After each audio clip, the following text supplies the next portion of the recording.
Joe Biden risque fort de se retrouver avec un Congrès et un Sénat dominés par les républicains, ce qui lui laisserait très peu de marge de manœuvre pour le reste de son mandat. Les démocrates et leurs alliés dans les médias font tout pour cacher les faiblesses du président actuel et pour présenter l'ex-président Trump comme un ennemi de la démocratie. Tribune. Le mardi 8 novembre 2022, les 435 membres du Congrès, 35 sénateurs et 36 gouverneurs seront renouvelés lors des élections de mi-mandat aux États-Unis. Avec la complicité de la quasi-totalité des médias américains, les démocrates font tout pour éviter de subir une lourde défaite qui placerait Joe Biden dans un contexte de cohabitation avec un Congrès et un Sénat qui lui seraient hostiles et le transformeraient aussitôt en président impuissant. Si les médias faisaient leur travail honnêtement, le public américain serait régulièrement informé de la sénilité plus qu'évidente de Joe Biden. Si les médias faisaient leur travail honnêtement, ils rappelleraient au public américain les débâcles économiques, géopolitiques et militaires à l'exception de l'Ukraine, dans laquelle la politique du président démocrate a plongé l'Amérique depuis 2 ans.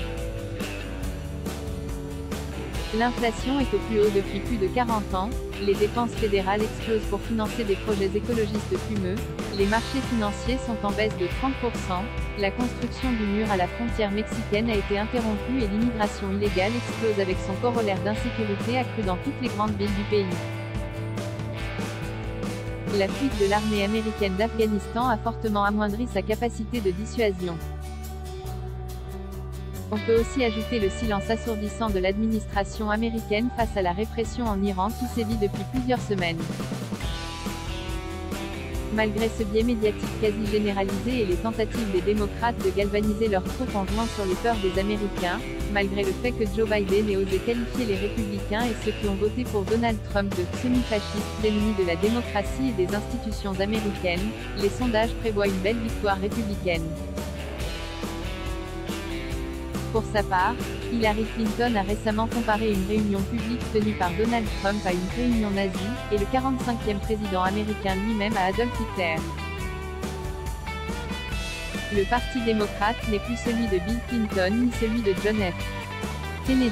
C'est un parti qui a connu un très net glissement vers la gauche et a recruté des gens qui, en France, feraient plus penser à des mélenchonistes qu'à des sociodémocrates strauss-kahniens. L'idéologie wokiste y a pris le pouvoir, et tous les délires liés aux inégalités sociales, raciales et sexuelles ainsi que la focalisation sur le climat sont devenus leurs obsessions, aux grandes dames de la grande partie du peuple américain qui rejette cette radicalisation des débats politiques et sociétaux. Malgré cela, de peur de voir arriver un congrès à majorité républicaine qui serait une base sur laquelle Donald Trump pourrait s'appuyer pour lancer sa campagne en vue de l'élection présidentielle de novembre 2024, les médias américains prennent soin de ne pas montrer Joe Biden s'adresser publiquement à une élue morte au mois d'août dernier, évoquer son fils mort en Irak, alors qu'il est mort d'un cancer, parler des 54 États américains, et tant d'autres gaffes et comportements étranges, comme son incapacité à enfiler une veste sans l'aide de sa femme.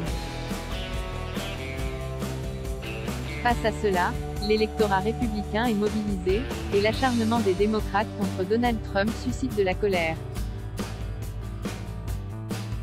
Les procédures de destitution ineptes, les fausses accusations liées à l'assaut du Capitole du 6 janvier 2021, la perquisition par le FBI de la résidence de Trump de Mar-a-Lago mobilisent l'électorat républicain qui espère pouvoir prendre sa revanche sur l'élection de 2020, dans un premier temps le 8 novembre 2022, mais surtout dans 2 ans lors de l'élection présidentielle de novembre 2024.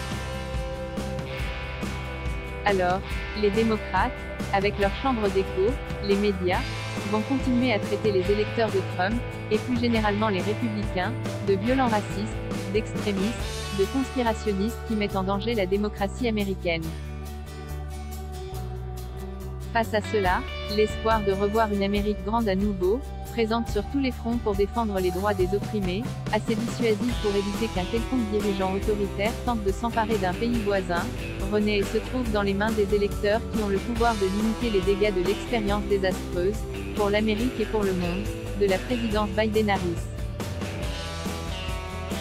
Guy Miller est senior fellow au Gadsden Institute, New York, auteur de Après la démocratie, l'Amérique et le monde au temps de l'administration Biden, Ballant, 2022. Philippe Kersanti est porte-parole du Parti républicain américain en France. Après la démocratie, l'Amérique et le monde au temps de l'administration Biden Price, 20,11 € et New Available from 13,82 €.